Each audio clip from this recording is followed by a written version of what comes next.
بسم اللہ الرحمن الرحیم۔ السلام علیکم ورحمۃ اللہ وبرکاتہ۔ آج کی ہماری ویڈیو کا ٹاپک نہایت ہی دلچسپ ہے۔ آپ سے گزارش ہے ویڈیو کو اینڈ تک لازمی دیکھیے گا۔ اگر چینل پر نئے ہیں تو چینل کو سبسکرائب کر دیں۔ محترم ناظرین، عورت کی بربادی تب ہی شروع ہو جاتی ہے جب وہ اللہ تعالیٰ کی 3 نافرمانیاں کرتی ہے اور 3 گناہ کرتی ہے۔ آخر وہ کون سے 3 گناہ ہیں جو عورت کو بربادی کی طرف لے جاتے ہیں، جو عورت کی بربادی کا ذریعہ اور سبب بنتے ہیں؟ آخر وہ کون سے گناہ ہیں، آئیں جانتے ہیں۔ نمبر 1، شوہر کی نافرمانی کرنا۔ جی ہاں ناظرین، یاد رہے کہ شوہر کی نافرمانی کرنا اللہ تعالیٰ کی فرما برداری پر بھی پانی پھیر دیتی ہے اور قبولیت کے دروازے بند کر دیتی ہے۔ ناظرین، انسان کی بربادی اس وقت شروع ہو جاتی ہے جب اس پر قبولیت کے دروازے بند ہو جاتے ہیں، جب برکت کے دروازے بند ہو جاتے ہیں۔ یاد رہے، اسلام میں عورت کو شوہر کی مکمل فرما برداری کا حکم دیا گیا ہے۔ اگر شوہر بیوی کو منع کرے تو وہ اس کے حکم کی تعمیل کرے کہ وہ کام شریعت کے خلاف نہ ہو۔ اگر عورت نہ مانے گی تو گنہگار ہوگی۔ ایک صحابی کہیں دور لمبے سفر پر جا رہے تھے۔ اس کی بیوی نے اس کے جانے سے پہلے ضروریات کا سامان مہیا کر دیا اور جاتے جاتے یہ کہہ گیا کہ جب تک میں گھر میں واپس نہ آؤں، یعنی پلٹ کر واپس نہ آ جاؤں، تب تک آپ نے گھر سے باہر میرے بغیر قدم نہیں رکھنا، یعنی کہیں بھی نہیں جانا۔ اپنی بیوی کو ضرورت کا سارا سامان گھر میں مہیا کر کے دے گیا۔ جب وہ چلا گیا تو کچھ دن بعد اس عورت کا والد بیمار پڑ گیا۔ اس عورت نے نبی کریم کی بارگاہ رسالت میں پیغام بھیجا کہ یا رسول اللہ صلی اللہ علیہ وآلہ وسلم کہ میرا باپ بہت ہی زیادہ بیمار اور زندگی اور موت کی کشمکش میں ہے، تو کیا اب میں اپنے باپ کو ملنے جا سکتی ہوں؟ میرے شوہر نے کہا ہے کہ میرے بغیر کہیں نہیں جانا تو وہ میرا باپ ہے۔ نبی کریم صلی اللہ علیہ وآلہ وسلم نے جواب دیا کہ نہیں، جب تمہارا شوہر تمہیں روک گیا ہے تو تم اب کہیں پر بھی نہیں جا سکتی، چاہے تمہارا باپ دنیا سے کیوں ہی نہ چلا جائے۔ تو ناظرین، اس بات سے بالکل ثابت ہو گیا کہ شوہر کا کتنا حق ہے اپنی بیوی پر، کیونکہ ایک روایت میں نبی کریم صلی اللہ علیہ وآلہ وسلم نے فرمایا کہ خدا کے علاوہ کسی کو سجدہ کرنا جائز ہوتا تو میں حکم دیتا بیوی اپنے شوہر کو سجدہ کرے، کیونکہ وہ زیادہ حقدار ہے، اس سے سجدہ کیا جاتا۔ ناظرین، کچھ دن بعد اس کا والد فوت ہو گیا تو وہ کہنے لگی کہ یا رسول اللہ، اب میں جا سکتی ہوں اپنے باپ کا آخری دیدار کرنے کے لیے؟ تو حضور اکرم نے فرمایا نہیں، تم نہیں جا سکتی، اپنے شوہر کی فرما برداری کرو۔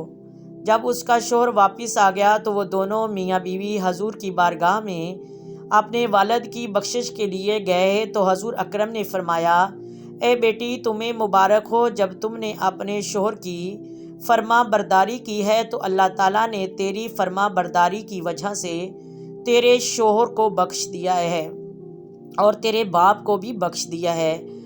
اللہ تعالیٰ نے تیری 4 دیواری کی وجہ سے تیرے باپ کو جنت میں اعلیٰ مقام عطا فرمایا ہے۔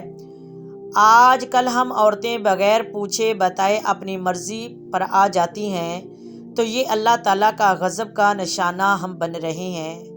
گناہ یہ ہے کہ جب عورت اپنے شوہر کے سامنے اسی ہی کی ماں کو ایسے نازیبا جملے بولتی ہے کہ بیٹے کو ماں سے اور ماں کو بیٹے سے جدا کر دیتی ہے، یعنی ماں بیٹے کو جدائی والے الفاظ بولتی ہے، تو ایسی عورت بہت بڑے گناہ میں گرفتار ہو گئی۔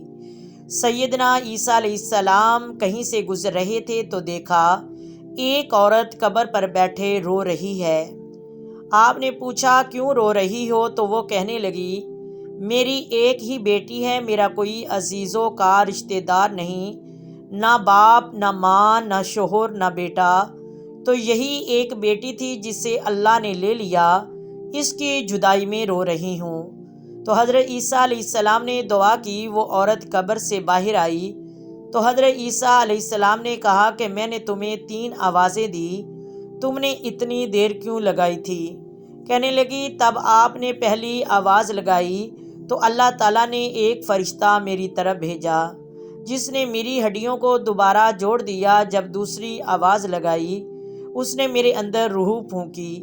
جب تیسری آواز لگائی میرے کانوں میں آپ کی آواز سننے لگی تو میں ڈر گئی، کہیں قیامت کی آواز تو نہیں آ گئی جس کی وجہ سے میرے بال سفید ہو گئے۔ تو ماں نے پوچھا، بیٹا بس اتنا بتا دے کہ تو کیسے زندگی بسر کر رہی ہے قبر کے اندر؟